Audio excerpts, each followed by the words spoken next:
So, it's time for the pre-season episode, Season 2 on F124 Managed Career Mode. I know it's been a while, apologies about that, but let's get into it. We've got a few things to do in this episode. I'll show you all the liveries as well. I'm going to start the new season. Now, ignore the fact we've got our starting balance of minus 12 million, that's how much dollars we seem to have overspent. On last year's car, turning it into, well, from a bread bin into a potting plant by the looks of it, but we'll get to that as well. We spent $30.5 million on car development as well. I'm hoping that we've done a lot, the research that we've done in Season 1 will be enough. Now, going forwards for this series, while I show you all the car parts, I'm going to let you guys vote on what races I do. I haven't changed the calendar in-game. I know you can do that with a mod as well. Everything else is unchanged in terms of points, etc. apart from that. But yeah, I'm going to let you guys vote for what race we do after the first race in Australia. We do actually have the option to change power unit as well, but they haven't had additional ones here. We're not in 2026 yet. As well, so we'll stick with Mercedes for now. That's realistic. Williams have confirmed long term anyway that they're going to be with Mercedes, so it makes sense to continue that at least for now. Whether or not, I mean, Renault would probably be the only other one. Honda is still locked in until 2026 with Red Bull, and then obviously Renault is not. So I mean, that's going to come out of our money to pay for that engine, which is why we got 12 million. But just like that, we're going to have 18 million pounds to spend as some money, sponsor money comes through. Now, Sashi is new Sashi. The car's not very good. Yeah, definitely need a new Sashi already. I'm going to try and get this one on in time for Bahrain. I'm going to do quite a few things, so hopefully by the time you guys see the first bit of racing in there. Don't look behind, by the way, that's a spoiler. I've already given away a spoiler of the livery anyway in the thumbnail as well. But yeah, don't look too much at that. That will come later as well. This engine cooling is really annoying. Yeah, that's a little bit of annoyance, unfortunately speaking. Nothing I can do there. It's just trying to find the right balance. Yeah, I mean, a little bit of extra weight that could help us. A kilogram off, that would be nice. I mean, it will cost us a bit more, but I think that is probably going to be where I go for as well.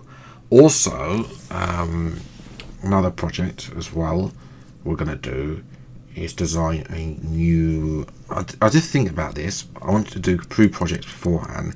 The other one's going to be the underfloor. I think I probably underdid the overfloor and did more front wings than anything.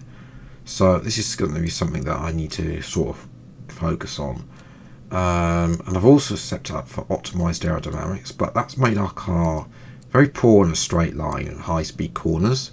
So I think going forwards we'll be setting more high-speed performance offsets. I think that our car is good enough in low speed that it can carry it forwards. We have 4 affiliates for this season. Abby Pulling, who's graduated to F3. We've also got Tina Hausman, who is F1 Academy, but obviously F1 Academy is not in the game. We've got Fauna Rowley, who is also an F2 real life going forwards, and as well, George Russell there still is a free agent though. But Colapinto, yeah, he's not in F2. He's had his first taste of F1 in last season. Yeah, we're going to make an affiliate. 2 seasons. We'll give him $1 million. He can do some testing or something, but yeah, he seems to be outstated, and he's actually going to sign that contract. I'm just going to tell you now, because he's right at the end. We could have lowered this salary, and he'll still been happy to sign back as an affiliate. Obviously there's rumours in real life he's gone to Alpine in real life as well. There's a load of free agents here. Liam Lawson and George Russell. Those 2 I'm keeping an eye on. mainly because if Albon fails, then that could be a chance to bring somebody in as well. I'll also be scouting Tom Stallard at some point. He was Carlos Sainz's race engineer at McLaren. He's currently Oscar Piastri's race engineer in real life as well. So, yes. There's a few things I'm keeping an eye on. This lineup's not concrete, but that's where I'm going to go forwards. The likes of Lawson and Russell potentially for Russell rejoining the team. He's not there. And already the driver updates for season 2. Lando Norris, he signed a 7-year contract. Is he playing for Chelsea Football Club? Oh no, hang on, I've misread that. It's a 7-year career with McLaren, excuse me.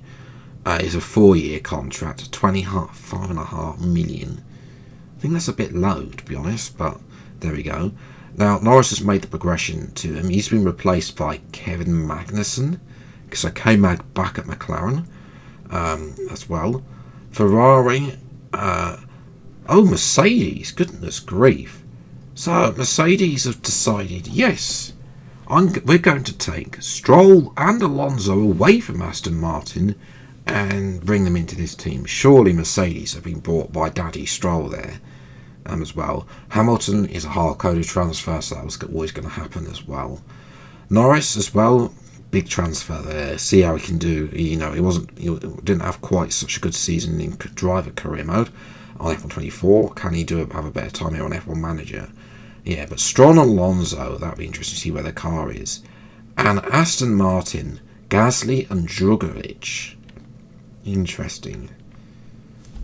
As well, RB haven't got anyone, so Ricciardo's still hanging about in this career mode for now. Be interesting to see how both of those get on in a new environment. Tsunoda and Ricciardo, yeah, they were a bit of a menace, to be honest. Also, we know who we've got, but and replacing Magnussen is Valtteri Bottas, who leaves Sauber. So yeah, no Ollie Behrman yet. And then the final 2 teams, Ocon and Zhou. Zhou moving to the vacant Alpine seat. Used to be a Renault Junior driver back in the day. Sargent has moved to Sauber after we fired him, alongside Théo Pourchaire, who's not really doing anything these days. So, yeah, a few changes that I really didn't expect there. But now to the liveries, and starting off with a livery that didn't make it to the grid that should have done, the Red Bull. If this had been on the grid, and it should have been, then it would have been the best livery of the season last year, possibly, as well. Very retro Red Bull, early 2010s as well, with a few bits of camo shapes. Absolutely understand why this livery was a competition winner as well. By the way, I've not made any of these myself, so you can check out all of the liveries featured in today's video in the description below.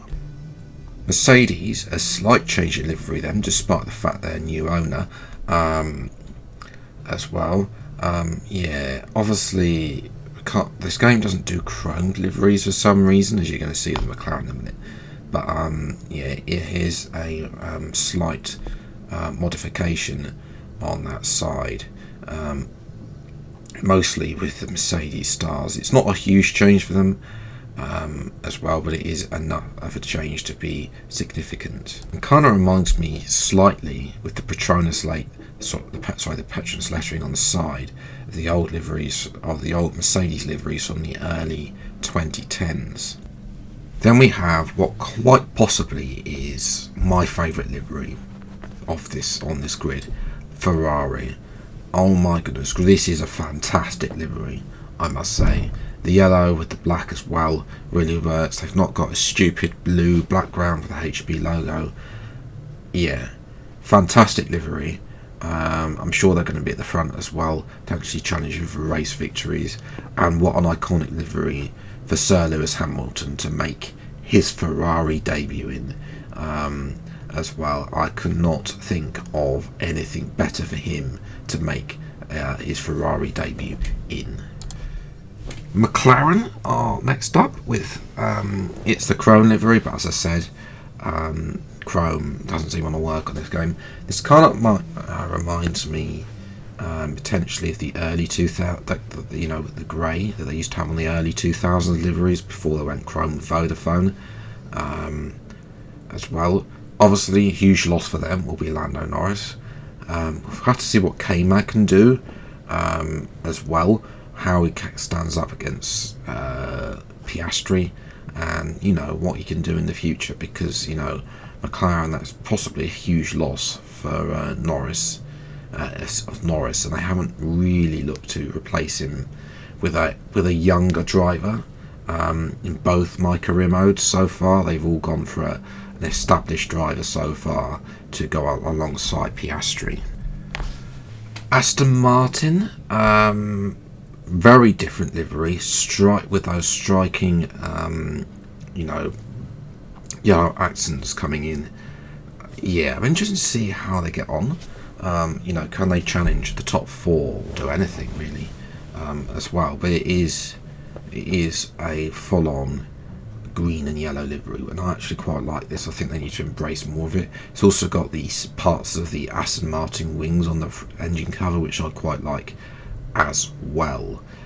This creator actually created 5 variants of this livery, so I've chosen, I think it's number 5 as well, and I think it looks very good, and very distinctive and very bold livery for 2025 for Aston Martin. Alpine have returned to a livery that it's a livery similar to what they had back on 2021 when they first came back in. Obviously since then they've had BWT as a sponsor, hence the pink, but yes, obviously it's ignore the AMG logo on the top, the side engine cover there, because of course they're still powered by Renault for now in this career mode. But yes, this I said it before, when last year's livery came out, it would look a whole lot better had they'd actually done it a little more carbon fibre in the Alpine French cars, and exactly what this livery produces. Then we come to the team that I'll be managing in Season 2, Williams. Yes, we've got Sainz on board now, and it's a white and blue livery, and I think this looks stunning. It's not quite as good as the Ferrari livery, but it's simple and it works for me. This one also matches what Williams had on their suit overalls last year as well. Let me know which is your favourite livery in the comments below, but I'm very looking forward to taking charge of this livery and seeing what we can do with Sainz and Albon out on track. Can we do better than P7? Can we be consistent point scorers? I hope so. Now, there's not actually many RB liveries on Overtake, so yeah, this is actually just the Miami livery, which, to be honest, when I first saw it, I didn't like it. It's starting to grow on me a little bit more. It's still not. I think there's probably better liveries that possibly could be designed for RB, but considering the fact that everyone's thinking that they're going to be sold, there's so many other liveries that are based on there and replaces them, to be honest. So yeah, until they do that, 2025, they're still going to be, well, they're going to be racing balls really, but they'll be within a slight Miami vibe there, even though we won't be managing at Miami. Next up is trying to improve what will no doubt be the worst livery on the 2025 grid, IRL. It's the Sauber. I just dislike the colour, personally speaking. Bring on Audi, I can say. Yes, interesting for them with their 2 new drivers, Pourchaire and Sargent. I think they're going to be at the back possibly with them. Pourchaire, inexperience, will need a bit of time to adjust. Sargent being Sargent as well, but it's less green as well, so it is an improvement on the base game, but the base livery, but it's still not near enough to just tone down that gawping amount of green that's on that car. And the final livery is Haas, and oh my goodness, another of my favourites. Yes, it's a Haas Toyota livery, and it reminds me of the old Toyota days when I was growing up, seeing Toyota racing on the television. You know, this livery says to me Toyota are back in Formula 1, as opposed to their current livery. I'm interested to see what they come out with IRL in a few weeks' time, to see is Toyota going to have a presence or not for Haas in the future. But yeah, for now in this season, they were a nuisance in season 1 for us as well, like RB. So they're going to be a main challenge, and trying to beat them will be our first target in the early rounds of the season. That's when I leave it today's video. If you have enjoyed, leave a like, subscribe to the channel, see plenty more F1 Manager 24 episodes as and when they come out. Until the next video then, I'll see you next time. Take care, enjoy your day, and goodbye.